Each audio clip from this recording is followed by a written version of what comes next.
Bem, estudantes, no último vídeo eu havia prometido mais um exemplo de questão envolvendo estequiometria. Vamos a esse exemplo. Antes do exemplo em si, vamos relembrar os 4 passos básicos para se resolver um exercício em uma questão envolvendo estequiometria. O primeiro passo é ter a equação química que representa a reação da questão devidamente balanceada. Muitas vezes esse passo não é necessário porque a própria equação já traz a equação química balanceada. O segundo passo é ler a questão, ler a pergunta, verificar quais são as duas substâncias relacionadas na pergunta e trazer da equação química balanceada a proporção em mol em que essas duas substâncias reagem. Você terá então uma igualdade em mol. O terceiro passo é transformar o que está em mol nessa igualdade para as unidades do problema. Como assim? Se no problema se fala de uma substância perguntando qual a massa ou dando um dado em grama, aquele dado que está em mol na igualdade você transforma para grama. Se na pergunta fala de uma substância perguntando qual o volume ou dando um dado em litros, você transforma aquele dado da igualdade que está em mol para litros. O último passo é, já tendo essa igualdade nas unidades que interessam, montar uma regra de 3 com os dados da pergunta. Então vamos a mais um exemplo de exercício de estequiometria. O exemplo fala assim: as máscaras de oxigênio utilizadas em aviões contêm superóxido de potássio.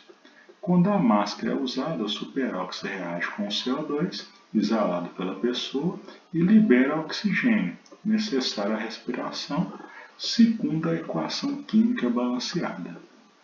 Calcule, dado o volume molar dos gases na CNTP, 22,4 litros, a massa de CO2 espécie em gramas necessário para reagir com 2,24 litros de CO2. Bem, o primeiro passo, como eu falei, nem vamos precisar fazer nada, pois já temos a equação química balanceada da reação da questão. O segundo passo, vamos lá reler a pergunta. Na pergunta se fala do superóxido de potássio e do dióxido de carbono. Vamos ir à equação química balanceada e pegar a proporção em mol que essas duas substâncias reagem. Vemos na equação que 4 mols do superóxido de potássio, CO2, reage com 2 mols de CO2, dióxido de carbono. É dessa proporção que vamos tirar a igualdade que vamos partir para a resolução da questão. Já temos o primeiro passo, o primeiro e segundo passo realizados. Vamos então agora verificar se não é necessário nenhuma mudança de unidade.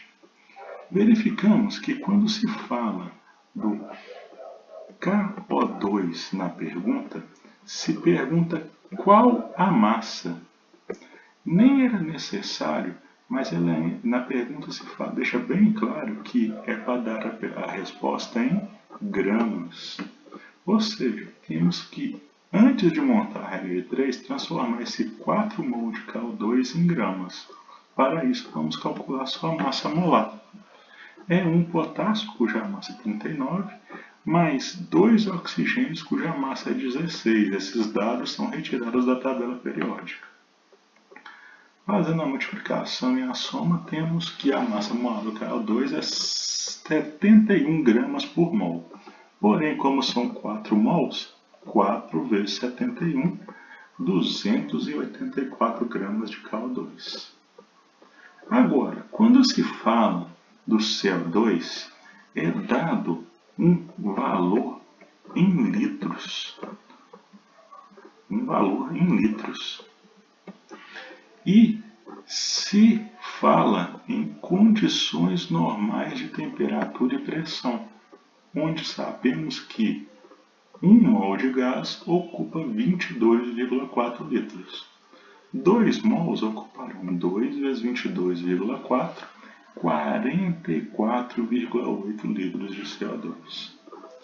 Já temos então a igualdade de partida transcrita para as unidades de interesse, que são as unidades citadas na pergunta. Podemos então montar a regra de 3 e partir para a resolução final da questão.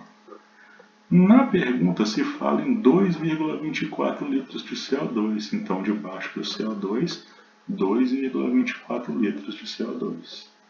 A pergunta é qual a massa de KO2, ou seja, KO2 é a dúvida, debaixo dele X. Agora basta multiplicar cruzado e resolver a questão. Vamos ter que 44,8x é igual a 2,24 vezes 274. 44,8 está multiplicando, passa para o outro lado dividindo. Temos que a resposta final é 14,2 gramas de CO2.